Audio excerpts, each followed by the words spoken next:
এত বড় সাহস পায় কিভাবে? এবার অন্তর্বর্তী সরকারের আইন উপদেষ্টা আসিফ নজরুলের কার্যালয় ঘেরা। ওনার বাসার সামনে থেকে আমরা সরাসরি যুক্ত আছি। বাসভবন আসলো ওখানে কিন্তু আসলে ওনার কিন্তু বর্তমানে এখানে কিন্তু অনেক মানুষ কিন্তু এখানে বসে আছে একটি বিক্ষোভ মিছিল করতে হবে।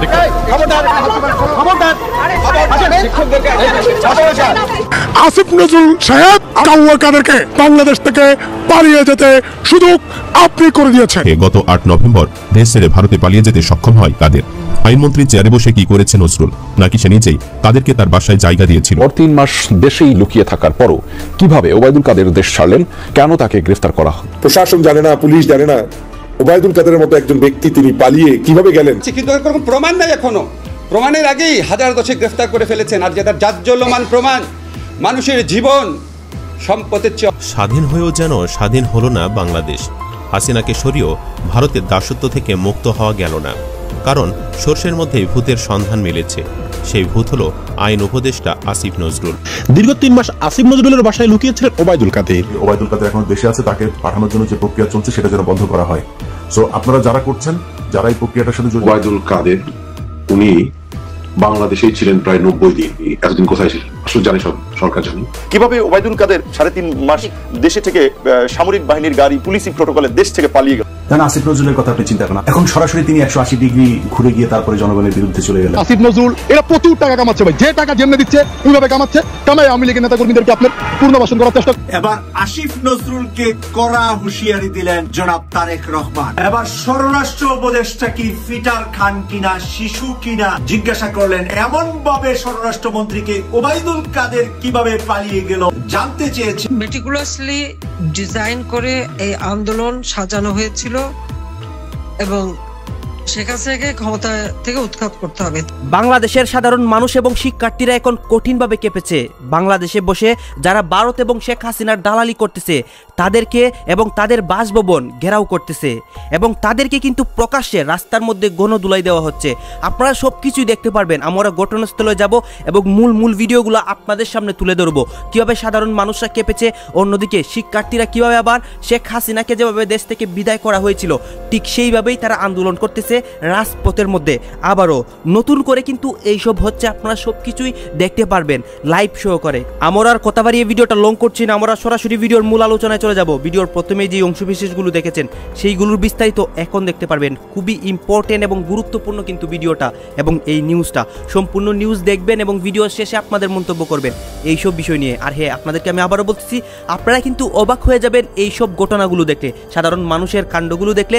অন্যদিকে কিভাবে ভারতের দালাল এবং শেখ হাসিনার দালালগুলোকে ধরা হচ্ছে, তাদের নাম উল্লেখ করা কিন্তু অনেকেই আলোচনা করতেছে, সমালোচনা করতেছে। এই যে দেখুন, হাসিনাকে সরিয়েও ভারতের দাসত্ব থেকে মুক্ত হওয়া গেল না, কারণ সর্ষের মধ্যে ভূতের সন্ধান মিলেছে। সেই ভূত হলো আইন উপদেষ্টা আসিফ নজরুল। আর বরাবরের মতো তাকে খুঁজে বের করেছেন সকলের প্রিয় সাংবাদিক ইলিয়াস হোসেন। মঙ্গলবার রাতে প্রায় 50 মিনিটের এক প্রতিবেদনে নজরুলের মুখোশ খুলে দিয়েছেন তিনি। জানিয়েছেন এই নজরুল সুন্দরী নারী ভোগের বিনিময়ে বাংলাদেশ সরকারের থেকেও কাজ করছে ভারতের পক্ষে। সাম্প্রতিক সময়ে অন্তর্বর্তীকালীন সরকারের আইন উপদেষ্টা ডক্টর আসিফ নজরুল ও জনপ্রিয় সাংবাদিক ইলিয়াস হোসেনের মধ্যে দ্বন্দ্ব তৈরি হয়েছে। ইলিয়াস হোসেন নতুন সরকার গঠনের সময় নজরুলের কিছু কাণ্ডকীর্তির সমালোচনা করে অতঃপর আসিফ নজরুল ইলিয়াসকে নিয়ে যা তা বলতে শুরু করে। তারপরই ইলিয়াস হোসেন নজরুলের আগাগোড়া তদন্তে নামে, আর তাতে কেঁচো খুঁজতে গিয়ে সাপের সন্ধানই পেয়েছেন ইলিয়াস হোসেন। কিছুদিন আগে তিনি একটি পোস্টের মাধ্যমে নজরুলকে নারীবাদ চরিত্রের ইঙ্গিত দিয়েছিলেন, আর এবার সরাসরি সামনে নিয়ে আসলেন। প্রেম নাকি পরকীয়া, নজরুল ব্যক্তিগত জীবনে কি করবে সেটা তার একান্ত ব্যাপার। এটা নিয়ে আমাদের কথা না বললেও চলত, তবে তিনি নারীবাজি করতে গিয়ে যে দেশটাকে নিলামে তুলছেন তা তো মেনে নেওয়া যায়। ইলিয়াস হোসেন জানিয়েছেন আসিফ নজরুল উপদেষ্টা হয়ে বাংলাদেশের নয়, ভারতের হয়ে কাজ করছে। তবে তিনি নিজে সরাসরি করছেন না, প্রথম আলোর মাধ্যমে করছেন। আর করছেন বললে ভুল হবে, নজরুল করতে বাধ্য হচ্ছেন। ইলিয়াস হোসেন দাবি করেছেন হানি ট্রাপে ফেসেছেন আসিফ নজরুল। ইলিয়াস হোসেন দাবি করেছেন প্রথম আলো সাংবাদিক উম্মেশ শ্রাবণ তহুরার সাথে গোপন সম্পর্কে মেতেছিল নজরুল। এটা ছিল প্রথম আলো থেকে একটি ফাঁদ। তহুরা নজরুলের সাথে ফষ্টি নষ্টি করে তার ভিডিও করে রেখেছে, সেটাই এখন প্রথম আলোর হাতে জমা রয়েছে। সেই ভিডিওর ভয় দেখিয়েই এখন নজরুলকে দিয়ে যা তা করিয়ে নিচ্ছে। এমনকি উপদেষ্টা হবার পর নজরুলের ব্যক্তিগত সহকারীও নিয়োগ দিয়েছে প্রথম আলোর লোকজন। আর সেজন্যই প্রথম আলোতে হামলায় নজরুলের বুক কেঁপে ওঠে। ইলিয়াস হোসেন জানিয়েছেন প্রথম আলো কেবল কোনো সংবাদপত্র নয়, পাশাপাশি পত্রিকাটি ভারতের এজেন্ডা বাস্তবায়ন করে। এতদিন তারা হাসিনাকে দিয়েই করেছে, আর এখন করছে নজরুলকে ব্ল্যাকমেইলের মাধ্যমে। জানা গেছে প্রথম আলোর ইশারাতেই নজরুল গত কিছুদিনে প্রথম আলোর নানান মামলা ডিসমিস করে দিয়েছেন।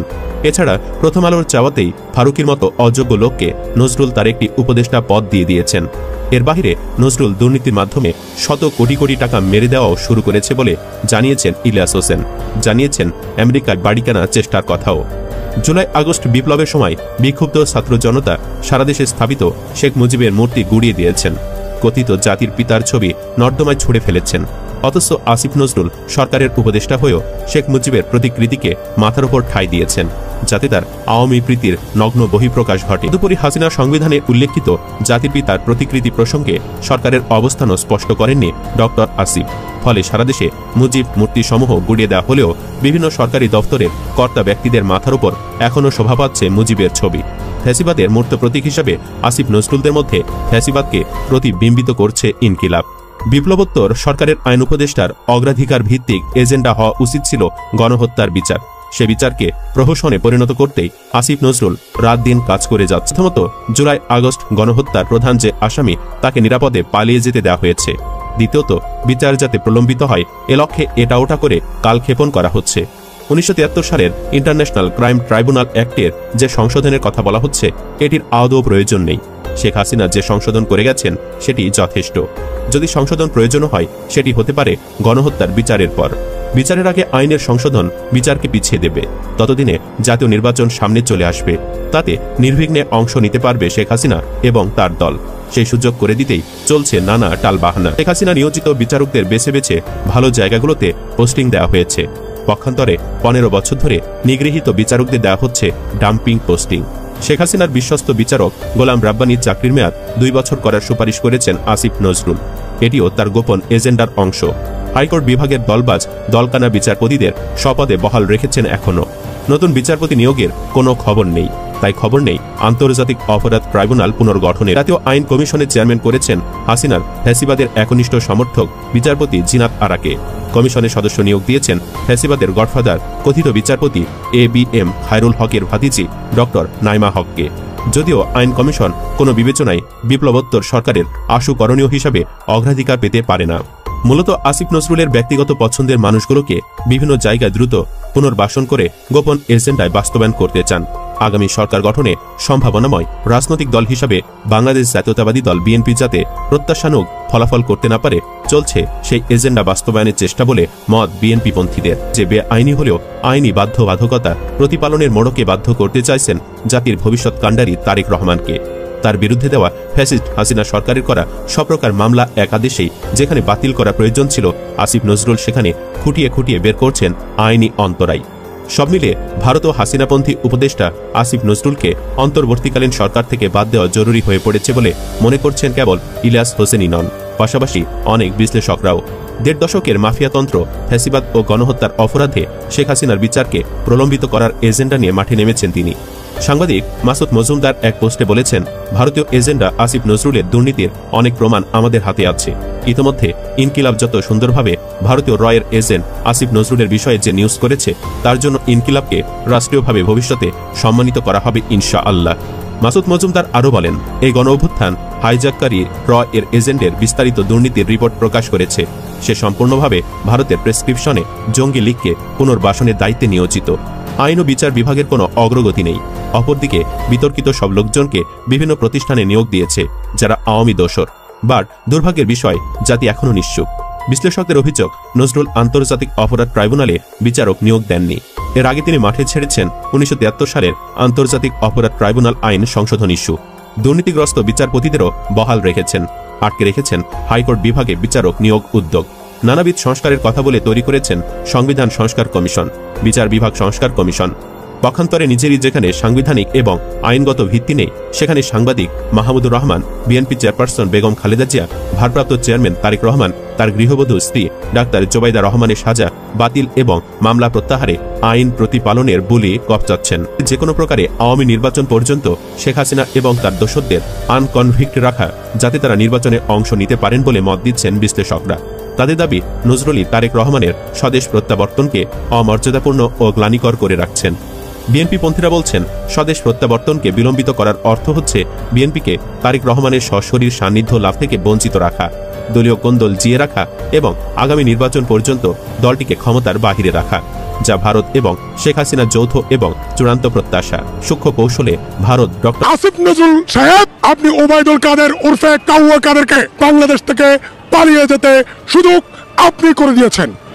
আমাদের ছাত্র শ্রমিক জনতার রক্তের উপর দিয়ে বসছেন। যেই নাটক শুরু করেছেন আপনি, আপনার কাছে আমি গিয়েছিলাম। কি জন্য গিয়েছিলাম? পাসপোর্ট অধিদপ্তরের ডিজি যেভাবে দুর্নীতি করছেন, যেভাবে আওয়ামী লীগের নেতাদেরকে দেশ থেকে পাসপোর্ট দিচ্ছেন, এর সুরাহা করার জন্য আপনার কাছে আজ থেকে 20 দিন আগে আমি গিয়েছিলাম। আমি আর তারেক, আপনি স্মারকলিপি রিসিভ করলেন না। আপনার কত বড় দুঃসাহস! শেখ হাসিনার সাথে যারা যারা ছিল, যেসব মন্ত্রী ছিল, তাদের বিচার করবেন এবং ভারতকে ধরবেন। যদি এই ঘটনার পুনঃ তদন্ত না হয়, তাহলে আপনিও যে ভারতের দালাল, আপনিও যে শেখ হাসিনার দালাল, সেটা কিন্তু ইতিমধ্যেই প্রমাণ হয়ে গেছে। এখন রিকভার কিভাবে করবেন সেটা নিয়ে ভাবেন, নাহলে চেয়ার সব ব্যাংকে তসতস করে দেবো। আমরা কিন্তু টান দিতে জানি, কোন জায়গায় টান দিলে আপনার মতো স্বরাষ্ট্রমন্ত্রীর তসতস হয়ে যেতে পারে সেটা আমরা ভালো করে জানি। আমরা মাঠের লড়াকু, আমরা গালবাস না, আমরা মাঠের লড়াকু। সাবধান। আসিফ নজরুল, এই আসিফ নজরুলের বিষয়ে আমরা, বিশেষ করে আমি প্রথম কথা বলা শুরু করেছিলাম বিপ্লবোত্তর প্রথম সপ্তাহে। এখন ইলিয়াস কথা বলছেন, কি কথা বলছেন। এখন দেশের আপামর জনগোষ্ঠী এই আসিফ নজরুলের দালালি, আসিফ নজরুলের আওয়ামীপনা, আসিফ নজরুলের ভারতীপনা নিয়ে কথা বলছেন, তাই না? আমার খুব ভালো লাগছে যে এই আসিফ নজরুলকে আপনারা কতদিন ধরে ছিলেন। যারা, যেসব এলিট, যেসব সরকারের চামচা দালাল আসিফ নজরুলের পক্ষে কথা বলছেন, যে আপনাদেরকে বলি, আসিফ নজরুলকে কতদিন ধরে ছিলেন? আমি ঢাকা বিশ্ববিদ্যালয়কে 24 বছর ধরে চিনি। ঢাকা বিশ্ববিদ্যালয়ের রাজপথের আন্দোলন সংগ্রামের 24 বছরের যোদ্ধা এই আসিফ নজরুল কে, সেটা আমাদের চেয়ে আপনারা বেশি চিনবেন না, চিনার কথা নয়। এই আসিফ নজরুলকে এই বিগত 24 বছরে কখনো ছাত্র আন্দোলনের পাশে আমরা পাই নাই, জনগণের আন্দোলনের পাশে পাই নাই। এবার একটু কি করছে, ফেসবুকে টুকটাক মাইরা কথা বলা উনি জোর করে ওখানে অ্যাডভাইজার কমিটিতে ঢুকে গেলেন। আচ্ছা আসিফ নজরুল সাহেব, আপনি যে এই 5 আগস্টের সময় যে বঙ্গভবনে ঢুকলেন, ক্যান্টনমেন্টে ঢুকলেন, কার পারমিশন নিয়েছেন? বৈষম্য বিরোধী ছাত্র আন্দোলনের পারমিশন নিয়েছিলেন? নেন নাই। তাহলে কার পারমিশনে আপনি ক্যান্টনমেন্টে ঢুকে সেনাবাহিনীর নিয়ন্ত্রণ নেওয়ার চেষ্টা করলেন, সরকারের নিয়ন্ত্রণ নেওয়ার চেষ্টা করলেন? আপনার প্রত্যেকটা কর্মকাণ্ড জনগণ ওয়াচ করছে, আমরা ওয়াচ করছি। আপনি হচ্ছে ভারতের দালাল। এই আসিফ নজরুল হচ্ছে ভারতের দালাল। যদি ভারতের দালাল না হতো, 4 মাসে যা কর্মকাণ্ড করেছেন, আপনি বলছেন না আসিফ নজরুলের বিরুদ্ধে কি অভিযোগ তুলবো? আমি তুলবো। অভিযোগ হচ্ছে এই আন্দোলন হয়েছে বৈষম্য বিরোধী ছাত্র আন্দোলনের নেতৃত্বে। বৈষম্য বিরোধী ছাত্র আন্দোলনের মূল নেতা হচ্ছে ডাকসুর সমাজসেবা সম্পাদক আক্তার হোসেন, আর নাহিদ আসিফ হচ্ছে তার কর্মী। আক্তার, নাহিদ, আসিফ হচ্ছে আমাদের কর্মী। সুতরাং আপনি আক্তারকে বাদ দিয়ে, আক্তারকে ক্যাবিনেট থেকে বাদ দিয়ে আপনি নাহিদ আসিফকে মন্ত্রীর প্রস্তাবনা দিলেন, মন্ত্রী উপদেষ্টা বানাইলেন। কার পারমিশন নিয়েছেন আপনি? আক্তারের পারমিশন নিয়েছেন? বৈষম্য বিরোধী আন্দোলনের পারমিশন নিয়েছেন? নেন নাই। আপনি নিজেই উৎপট কতগুলো লোককে সমন্বয়ক বানাইয়া আপনি উপদেষ্টা হয়ে গেলেন। এটা হচ্ছে আপনার প্রথম প্রতারণা। এর ফলে কি হয়েছে? আক্তারকে ক্যাবিনেটে না নেওয়ার কারণে, আক্তারের জুনিয়রদেরকে ক্যাবিনেটে নিয়ে আসার ফলে বৈষম্য বিরোধী ছাত্র আন্দোলনের প্রথম 1.5 মাস কি হয়েছে, অভ্যন্তরীণ দ্বন্দ্ব তৈরি হয়েছে, সেটা আপনি করেছেন। এটা হচ্ছে আপনার প্রথম জাতীয় প্রতারণা।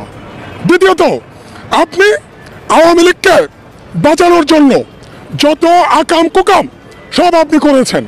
626 জন যারা পালিয়েছে তাদেরকে কে পালাতে সুযোগ করে দিয়েছে? আসিফ নজরুল সুযোগ করে দিয়েছে। যে সমস্ত লুটেরারা, দুর্নীতিবাজেরা, খুনিরা দেশকে 16 বছরে ধ্বংস করে দিয়েছে, তাদেরকে এক্সিট রুট তৈরি করে দিয়েছে আসিফ নজরুল। সেই ওবায়দুল কাদের যিনি সরাসরি 5ই আগস্ট তথা জুলাই বিপ্লবের সময় তিনি মানুষকে গুলি করার নির্দেশ দিয়েছিলেন, মারার নির্দেশ দিয়েছিলেন। তিনি নিজ দায়িত্বে গুলি বর্ষণ করবেন বলে হুমকি দিয়েছিলেন। সেই ব্যক্তিটি বাংলাদেশে আরাম আয়েসে নাকি 3 মাস কাটিয়ে খুব সুন্দরভাবে ভারতে গিয়ে পৌঁছেছেন এবং তিনি এখন সেই দেশে অবস্থান করছেন বলে প্রকাশ পেয়েছে আজকের একটা রিপোর্টে। বাংলাদেশে যেই লোক শেখ হাসিনার পরে অপরাধী, তথা আপনি যদি শেখ হাসিনাকে 1 নম্বর অপরাধী মনে করেন তাহলে তিনি হচ্ছেন বাংলাদেশের 2য় নম্বর অপরাধী। এবং অনেক ক্ষেত্রে যদি তাকে আপনি 1 নম্বরও ধরেন তাও ভুল হবে না, এই জন্য যে দালালি করতে করতে, চাটামি করতে করতে সঠিক তথ্যটাও শেখ হাসিনাকে না দিয়ে এরা নেতা হওয়ার জন্য যা যা করা দরকার, খুন খারাপি, হত্যা, রাজধানী লুটতারাজ, মানুষকে মারা, পুলিশকে ভিন্ন খাতে প্রভাবিত করা, প্রশাসনকে ভিন্ন খাতে প্রভাবিত করা, এই সব কাজের নায়ক ছিলেন এই ওবায়দুল কাদের সাহেব। কি ঘটে যায় তার প্রমাণ হচ্ছে যে তিনি এখন আরামে ভারতে গিয়ে অবস্থান করছেন। প্রশাসন জানে না, পুলিশ জানে না ওবায়দুল কাদেরের মতো একজন ব্যক্তি তিনি পালিয়ে কিভাবে গেলেন, এটা আমার কাছে বোধগম্য নয়। আমি বাংলাদেশ সরকারের কাছে আহ্বান করব, আমাদের সম্মানিত সেনা প্রধানের কাছে আমি আহ্বান করব। আপনি একবার ঘোষণা দিয়েছিলেন যে বাংলাদেশে 600-র মতো মানুষ বা তার একটু বেশি আপনার কাছে নিরাপত্তা চেয়েছিল এবং আপনি তাদেরকে নিরাপত্তা দিয়েছেন।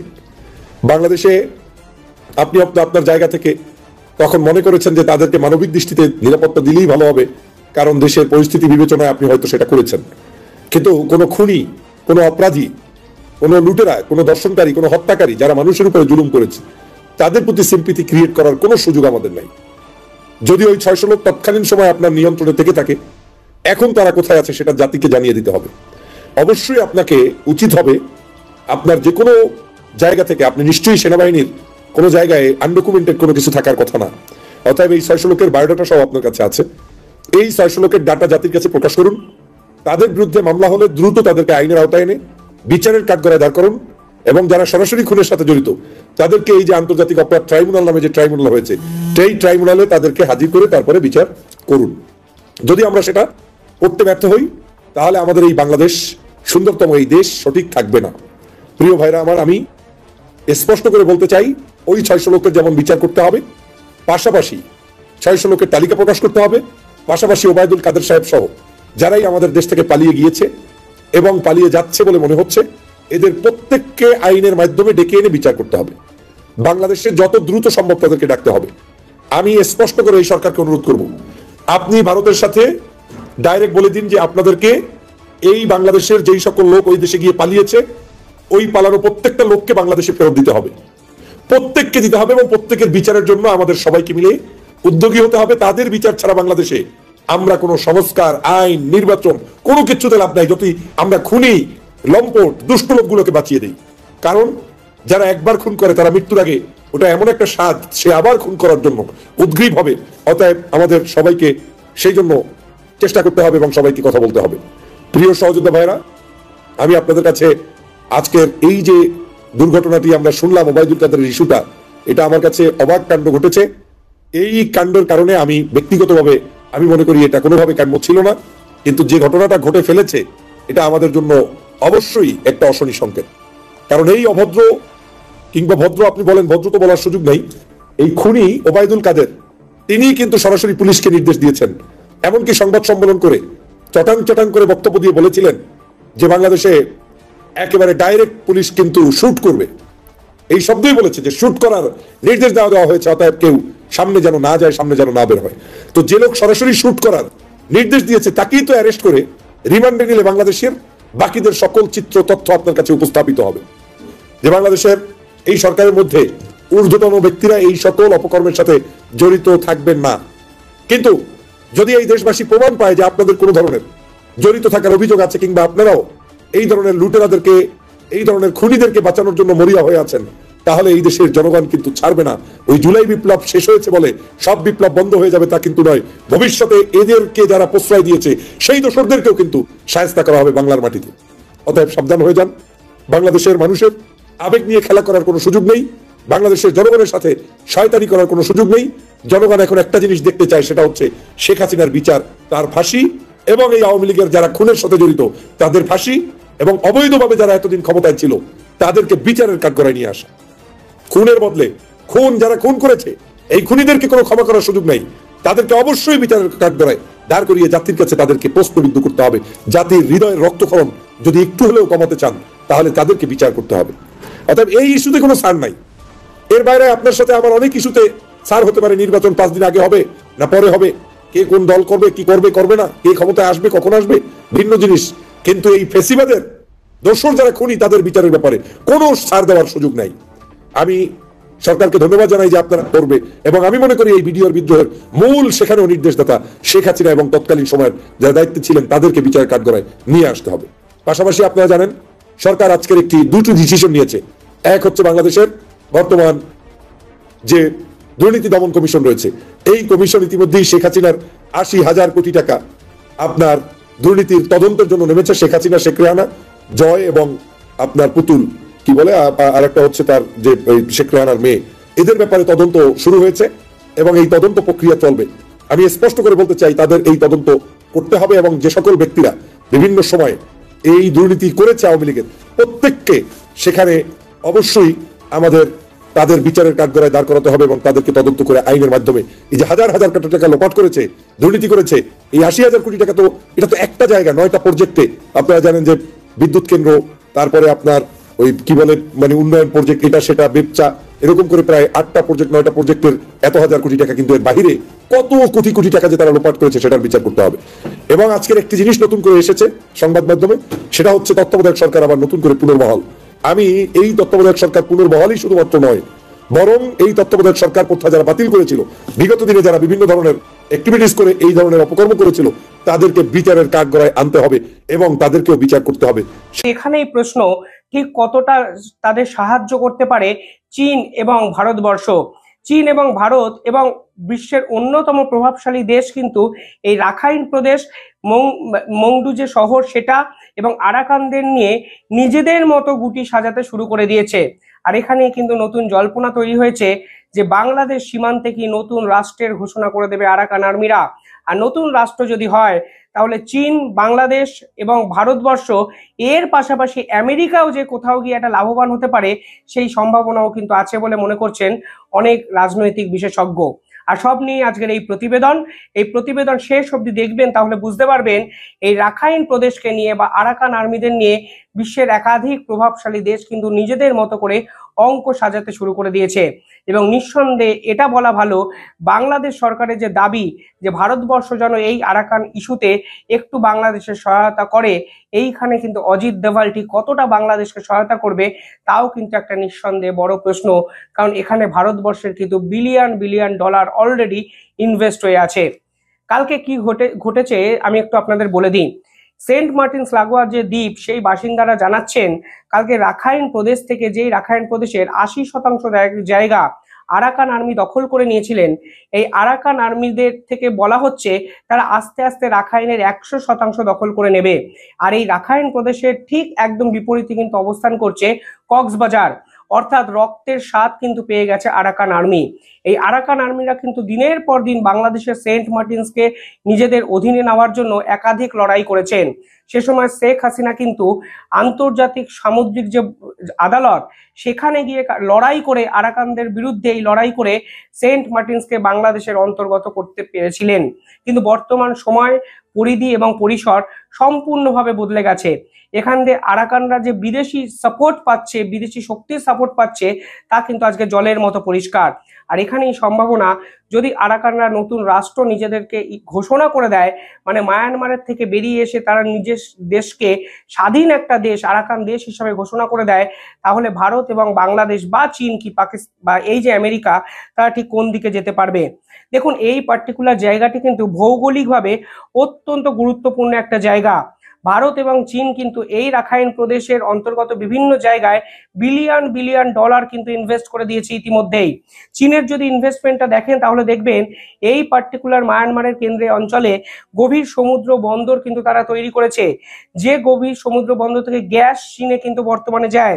পাশাপাশি তারা বেল্টের ইনিশিয়েটিভ নিয়েছে, ঠিক যেখান দিয়ে তারা বঙ্গোপসাগরকে কেন্দ্র করে ইউরোপের বিভিন্ন দেশে ব্যবসা বাণিজ্য করতে পারে। শুধু তাই নয়, মধ্যপ্রাচ্যে এবং আফ্রিকাতে কিন্তু এই অঞ্চল থেকে বিভিন্ন চৈনিক দ্রব্য যায়, গ্যাস যায়। ফলে এই রাখাইন প্রদেশ কিংবা আরাকান আর্মির যে দখলে থাকা বন্দর অঞ্চলটি চীন কিন্তু ইতিমধ্যেই নিজেদের দখলে চাইবে, এটাই কিন্তু স্বাভাবিক। পাশাপাশি এই পুরো জায়গায় 13,000 মেগাওয়াট সম্পূর্ণ একটি জলবিদ্যুৎ কেন্দ্র কিন্তু চীন তৈরি করে দিয়েছিল মায়ানমারের সঙ্গে ভালো সম্পর্কের জন্য, এবং মায়ানমার আর্মিকে কিন্তু দিনের পর দিন ফান্ডিং করেছে, এবং এই মায়ানমারের যে সরকারি আর্মি জুন্টা বাহিনী তারা কিন্তু চীনের মদতপুষ্ট, এই অভিযোগ কিন্তু আরাকানদের পক্ষ থেকে তোলা হয়েছে।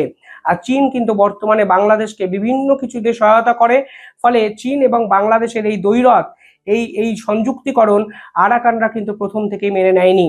ভারতবর্ষও কিন্তু সেভেন সিস্টার্সের যে সমস্যা, সেই সমস্যা এড়াতে কালাদান বন্দর তৈরি করে দিয়েছিল এই অঞ্চলকে কেন্দ্র করে, ফলে ভারতেরও কিন্তু এখানে ইন্টারেস্ট আছে। এবার একটু অন্য প্রসঙ্গে আসি, যে প্রসঙ্গ এই বিষয়ের সঙ্গে সম্পূর্ণভাবে মিলে যায়। ভারতের উত্তর পূর্ব অংশে সব থেকে বেশি এখন যে সমস্যা সৃষ্টি হয়েছে তা হলো মণিপুর সমস্যা। আর এখানে কিন্তু কুকি এবং মিতেই এই দুই গ্রুপের মধ্যে নিজস্ব ঘরোয়া অন্তর্দ্বন্দ্ব দেখা যায়, যারা দুজনেই শিডিউল ট্রাইব বা এসসি মানে প্রকৃতির। আর অনেকে বলেন এই যে মণিপুর সমস্যা তা বিভিন্ন সময় বৈদেশিক শক্তি দ্বারা নিয়ন্ত্রিত হচ্ছে। এর সপক্ষে একাধিক যুক্তিও আছে, কারণ এই সকল যে বিদ্রোহী গ্রুপ তাদের কাছে অস্ত্র পৌঁছাচ্ছে কারা, এই প্রশ্ন কিন্তু তুলেছে ভারতের একাধিক ইন্টেলিজেন্স। একটা আন্দোলন চালাতে প্রয়োজন বিপুল পরিমাণে পয়সা, সেই পয়সার যোগান এদেরকে দিচ্ছে কারা? কারণ ভারত সরকার তো এই ধরনের আন্দোলনকে অনুমোদনই দেয় না। ভারতবর্ষ কোনো মন্ত্রী, কোনো মিনিস্টার এখন মণিপুরে গিয়ে সরকারিভাবে মিটিংই করেনি একটা কারণে, কোনোভাবে এই ইস্যুটা আন্তর্জাতিক ইস্যু কিন্তু ভারতবর্ষ করতে চাইছে না, এরকমই মনে করেছেন একাধিক ইন্টেলিজেন্স কর্তা। আর এই কুকি বা মিতেই বা মণিপুরের যে বিদ্রোহী গোষ্ঠীগুলো দিনের পর দিন আন্দোলন চালাচ্ছে, তাদেরকে ফান্ডিং কারা করছে, তাদেরকে অস্ত্র কারা পাঠাচ্ছে, এবং তারা কিভাবে সেভেন সিস্টার্সকে কেন্দ্র করে ভারতকে অশান্ত করার চেষ্টা করছে, এই আন্তর্জাতিক বিশেষজ্ঞরা কিন্তু এই প্রশ্ন যখন তুলেছেন, তখন দেখা যাচ্ছে এদের পিছনে কিন্তু বৈদেশিক এক শক্তি আছে। হতে পারে চীন, হতে পারে আমেরিকা, যারা উত্তর পূর্ব ভারতকে অশান্ত করার চেষ্টা করেছে। দিনের পর দিন ভারত সরকার এই পুরো বিষয়টাকে অগ্রাহ্য করে ভারতের ইন্টিগ্রাল পার্ট হিসাবে ওই জায়গায় ডেভেলপমেন্ট করার কিন্তু চেষ্টা করেছে। তা একাধিক প্রজেক্টের যদি আপনারা হিসাব দেখেন তাহলে আপনারা বুঝতে পারবেন। আর এই চীন যেভাবে এই উত্তর পূর্বকে অশান্ত করার চেষ্টা করেছে, তার পাল্টা হিসাবে ভারত সরকার কিন্তু এই পুরো বিষয়টায় অত্যন্ত ডিপ্লোম্যাসি দেখিয়েছে, এবং সম্প্রতি ভারতের অজিত দোভালও কিন্তু চীনের এক মিনিস্টারের সঙ্গে, চীনের দ্বিতীয় সর্বোচ্চ পদাধিকারী শক্তিশালী ব্যক্তির সঙ্গে কিন্তু মিটিং করেছেন। ফলে এই উত্তর পূর্ব জায়গা নিয়ে ভারত কিন্তু ইতিমধ্যেই ঘেটে আছে। ফলে এই উত্তর পূর্ব গোষ্ঠীর সঙ্গে আরাকান আর্মি, মায়ানমারের বিদ্রোহী গ্রুপের মধ্যে কিন্তু একাধিক মিল আছে, এবং অনেকে এটাও মনে করেন এদের দুইয়ের মধ্যে ভাষাগত সংস্কৃতিগত যে মিল আছে, তাতে কিন্তু এদের দুই পক্ষের মধ্যে সমর্থনও আছে, দুই পক্ষের মধ্যে একে অপরের মধ্যে আন্ডারস্ট্যান্ডিংও আছে। ফলে এই পুরো বিষয়টা ভারতের কাছেও কিন্তু অত্যন্ত সেন্সিটিভ ইস্যু, সেটা কিন্তু আপনারা মাথায় রাখুন। এবার আরেকটু পিছনে যাওয়া যাক। শেখ হাসিনার একটা কথা আমাদের বারবার মনে পড়ে। তিনি বলেছিলেন সেন্ট মার্টিনস দ্বীপকে কোনো এক শ্বেতাঙ্গ ব্যক্তি নাকি চাইছেন। দেখুন, এই উত্তর পূর্ব অংশতে, যখন ভারতের উত্তর পূর্ব অংশতে বিদেশি কোনো শক্তি সরাসরি ইমপ্লিমেন্ট করতে পারছে না, নিজেদেরকে এস্টাবলিশ করতে পারছে না, তখন তারা বিকল্প পথ হিসাবে বাংলাদেশকে বেছে নেন। বাংলাদেশের সেন্ট মার্টিনসকে প্রথমে চেয়েছিলেন, পরবর্তীকালে শোনা যায় তারা বাংলাদেশে একটি এয়ার বেস তৈরি করতে চাইছেন। এই বিদেশি শক্তি যদি বাংলাদেশে এয়ার বেস তৈরি করতে পারতো, তাহলে কিন্তু তারা চীনের উপরে সরাসরি নজরদারি চালাতে পারতো। এখানে বিদেশি শক্তি মানে আপনারা ইতিমধ্যে জেনে গেছেন ডোনাল্ড লু এবং আমেরিকার কথা কিন্তু শেখ হাসিনা বলতে চেয়েছিলেন, যারা বারংবার করে বাংলাদেশে একটি এয়ারবেস তৈরি করতে চেয়েছিলেন। এই এয়ারবেস তৈরি হলে যারা চীনের উপর নজরদারি রাখতে পারবেন, চীনের উপর নজরদারি রাখার পর তারা ভারতের সঙ্গে বিভিন্ন কূটনৈতিক চাল কিন্তু খেলতে পারবেন, যা শেখ হাসিনা কিন্তু প্রবলভাবে বাধা সৃষ্টি করেছিলেন, যার ফলে এক ষড়যন্ত্র করে তাকে ক্ষমতা থেকে সরিয়ে দেওয়া হয়েছে। অর্থাৎ এই প্রত্যেকটা ঘটনা যদি পাশাপাশি সাজান, তাহলে দেখতে পাবেন একে অপরের সঙ্গে লিঙ্ক আপ। মানে আরাকান আর্মির হঠাৎ করে জেগে ওঠা, জুংটা সরকারের উপর থেকে চীনের সমর্থন তুলে নেওয়া, নর্থ ইস্টে এই যে বিদ্রোহী গ্রুপ, মণিপুরের একাধিক ঝুটঝামেলা, দিনের পর দিন চলতে থাকা এবং বাংলাদেশের এই সামরিক ঘাঁটি তৈরি করা এবং বিদেশি শক্তি মানে বসে থাকছে না, তারা ওই পারে গিয়ে ঠিকই সরকার পতনের জন্য আবার পরে আওয়ামী লীগ কিভাবে এই দেশে আসবে, ফিরে আসবে, সেটা নিয়ে প্রতিদিন তারা হুমকি ধমকি দিয়ে যাচ্ছে। সাকিবের যে ঘটনা ঘটেছে, আপনাদের অনেকের মনে হইতে পারে যে সাকিবের পক্ষে স্টেডিয়ামে গিয়েছে। এর আগে আমরা হিন্দুদের আন্দোলন দেখেছি, হিজড়াদের আন্দোলন দেখেছি, আনসারদের দেখেছি, দফাদারদের দেখেছি, শিক্ষকদের দেখেছি, বিভিন্ন জনের আন্দোলন দেখেছি। এর মধ্যে সবগুলো দাবি যে অযৌক্তিক তা না, কিন্তু সবগুলো এই আন্দোলনের সাথেই আওয়ামী লীগ এসে যোগ দিচ্ছে। আপনারা আনসারের আন্দোলনে দেখেছেন, তারা সমন্বয়ক হাসনাত আব্দুল্লাহকে মেরে ফেলার পরিকল্পনা নিয়েছিল, আমার যা ধারণা, তাকে যেভাবে মাথায় পাড়ানো হয়েছে। সো এই যে আওয়ামী লীগের এই গোপালগঞ্জের যে বাহিনী, এই বাহিনীকে দিয়ে নানান ধরনের কাজ তারা করছে। এখনো পর্যন্ত যে তথ্য, যে ব্যক্তি আমাকে তথ্য জানিয়েছেন, তার সবচাইতে রোমহর্ষক তথ্য হচ্ছে এখন যিনি ডিজিএফআই, আমি যদিও ব্যক্তিগতভাবে তার ব্যাপারে আমার চেক করার সুযোগ হয়নি, ডিজিএফআই, তিনি এই পরিকল্পনার সাথে জড়িত। তিনি নাকি আপনার আওয়ামী লীগের সাথে প্রতিদিন তিনি ভারতে তাদের সাথে যোগাযোগ রক্ষা করছেন, কিভাবে কি করা যায়, কোথায় কি করা যাবে। সো সরকারের কাছে অনুরোধ থাকলো ডিজিএফআই কে অতি সত্বর তার এই জায়গা থেকে সরিয়ে তাকে তদন্ত করা হোক যে তিনি আসলে এটার সাথে জড়িত কিনা। তার যারা আশপাশে যারা থাকে তাদেরকে জিজ্ঞাসাবাদ করেন যে তিনি তাদের সাথে কি কি কথাবার্তা বলে। 5ই আগস্টের আগে এই ডিজিএফআই কি কি কথা বলেছে ছাত্রদের ব্যাপারে, এগুলোর ব্যাপারে খোঁজখবর নেন, খোঁজখবর নিয়ে তার ব্যাপারে পদক্ষেপ নেওয়া উচিত। এখন সাকিব আল হাসান, মাশরাফি বিন মুর্তজা নানান জনের কথা বলবেন, তাদের আপনার একটা জিনিস চিন্তা করতে হবে যে এই দেশে যেই হলো, বিপ্লবটা হলো, এই বিপ্লবের মধ্যে যারা কথা বলে নাই 19 তারিখ থেকে 5ই আগস্ট পর্যন্ত, একজন আওয়ামী লীগের, এটা তো খারাপ তাই না, এই আওয়ামী লীগের আমার মনে হয় অনেক মানুষের মানে বিবেকে দংশন করেছে যে এইভাবে কিভাবে ছোট ছোট বাচ্চাদেরকে গুলি করে মারা যেতে পারে। তারা ইন্টারনেট, লাইট টাইট সব বন্ধ করে দিয়ে তারপর মানুষ হত্যা করেছে। তারা এই 19 থেকে এই 5 তারিখ পর্যন্ত যারা কথা বলে না এই দেশে, মিনিমাম একটা তার সোশ্যাল মিডিয়াতে একটা লাইন লিখতে পারে নাই, তাদেরকে বাংলাদেশের মানুষ কখনোই এই দেশে কোনো দায়িত্ব পালন করতে দিবে না। আমি মনে করি এই মাশরাফি থেকে শুরু করে যারা যারা চুপ ছিল, তাদের যদি শাস্তি নেওয়া হয়, অন্তত যারাই চুপ ছিল, যেই চুপ ছিল, প্রতিটা মানুষ, আমরা করি বাংলাদেশের প্রতিটা নাগরিককে, যে ফেসবুকেও যে একটা ছোট্ট একটা প্রতিবাদ করতে পারেনি যে হত্যাকাণ্ডের বিরুদ্ধে, তাদেরকে আজীবন পঙ্গু হিসাবে এই লিস্টেড করতে হবে। যারা অক্ষম, এই রাষ্ট্রের কোন গুরুত্বপূর্ণ দায়িত্বে তারা কখনই যেতে পারবেন। এগুলো সবই এই 16 ডিসেম্বর থেকে 26শে মার্চ পর্যন্ত যেই পরিকল্পনা তারা হাতে নিয়েছে তার অংশ। আস্তে আস্তে আস্তে আস্তে কিছু কলাম লেখা শুরু হবে। আপনি দেখেন মাহফুজ আনাম 2 দিন আগে ডেইলি স্টারে কলাম লিখেছে 7ই মার্চ নিয়ে, শেখ মুজিবকে নিয়ে তারা এখন দরদ উতলে উঠছে। এগুলি সবই এর অংশ। কিছু কলাম লিখবে প্রথম আলো, ডেইলি স্টার। খুব তীক্ষ্ণ নজর রাখতে হবে বাংলাদেশের মানুষ আপনাদেরকে। গাজা আপনারা তো দেখলেন এখানে কি কথা হচ্ছে। অনেকেই কিন্তু সরাসরি আসিফ নজরুলকে নিয়ে কথা বলতেছে, অন্যদিকে সাধারণ মানুষরা রাজপথে আন্দোলন করতেছে, আবার অনেকে আলোচনা করতেছে, সমালোচনা করতেছে দেশের মধ্যে যে এইসব হচ্ছে, বাংলাদেশের মধ্যে যে ভারতের দালাল, অন্যদিকে শেখ হাসিনার দালাল রয়েছে, এবং তারা কিন্তু দেশের মধ্যে একের পর এক ঝামেলা বাঁধাচ্ছে, এবং সেই ঝামেলাগুলোর জন্য দেশের অনেক ক্ষয়ক্ষতি হচ্ছে। এইসব নিয়েই কিন্তু সাধারণ মানুষরা অনেক কেঁপেছে, এবং তারা অনেকে এইটা বলতেছে যে শেখ হাসিনা যাওয়ার পর নাকি দেশের মধ্যে এই অবস্থা হচ্ছে। অনেকে বর্তমান সরকারকে ভুল বুঝতেছে। দর্শক শ্রোতা, এইসব যে হচ্ছে, এইসব নিয়ে আপনাদের মন্তব্য কি? এতক্ষণ আপনাদেরকে যা কিছু দেখিয়েছি সব কিছু কিন্তু আমরা সোশ্যাল মিডিয়া থেকে সংগ্রহ করেছি, এইখানে আমাদের নিজস্ব কোনো মন্তব্য নেই। এইসব দেখে আপনাদের কি মনে হচ্ছে এবং আপনাদের মন্তব্য কি, এটা কিন্তু আপনারা অবশ্যই কমেন্ট বক্সে লিখে যাবেন। এবং আপনাদের কাছে আমার একটা রিকোয়েস্ট থাকবে, আমার চ্যানেলটি সাবস্ক্রাইব করবেন এবং পাশে থাকা বেল আইকনটি অবশ্যই বাজিয়ে যাবেন, যাতে করে নেক্সট ভিডিওটা সবার আগে আপনাদের কাছে পৌঁছায়। ধন্যবাদ।